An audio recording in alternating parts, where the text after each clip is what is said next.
Our first involvement was Mr. Butt and Mr. Sechrist were eating lunch in Mr. Sechrist's company restaurant. Tommy Reeves literally sat down with them and joined them, which I think is most interesting because Tommy was a foreman at another business on Agnes Street.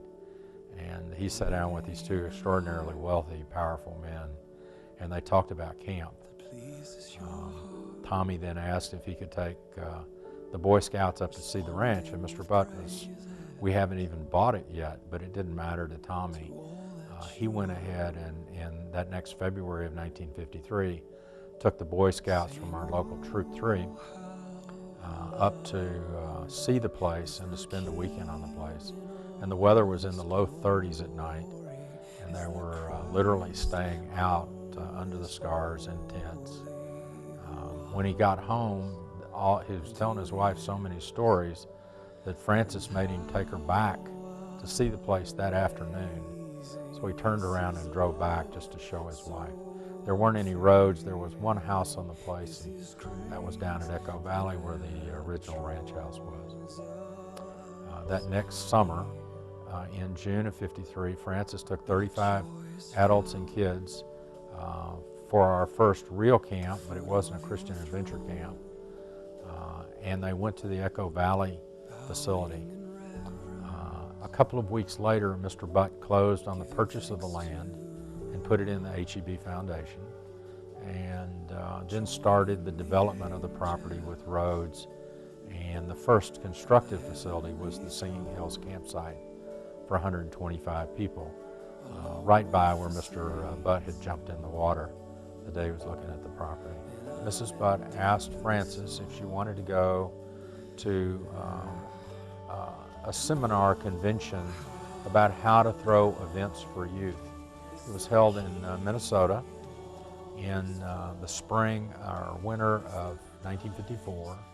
And so Mrs. Butt paid for Tommy and Frances to go to Minnesota to learn about how to do a camp. And when Frances came home, she met with Mrs. Butt.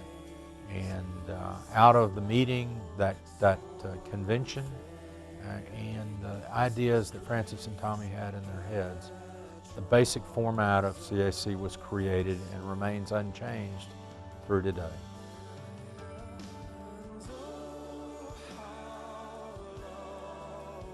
The vision of CAC was a combination of Tommy and Frances, primarily Frances, although Tommy wouldn't agree with that, but Tommy and Frances and Mrs. Butt, Mrs. Howard Butt, who was a very important part of the creation of our CAC. I think more so than anything else, at the core of what Tommy and Frances wanted was a place where kids could, in a natural setting, be with God, learn how much God loves them, and understand that God is there with them. For many of us, me included, sometimes I think that I can only find God on that rock in the hill country on the Frio River. I get accused of not being open-minded enough. But I know when I go to camp what's going to happen. And there's an expectation not only for me, but even for rookie campers, that they see what's happened to other kids that they know in their lives, and they expect the same thing to happen to them when they get there.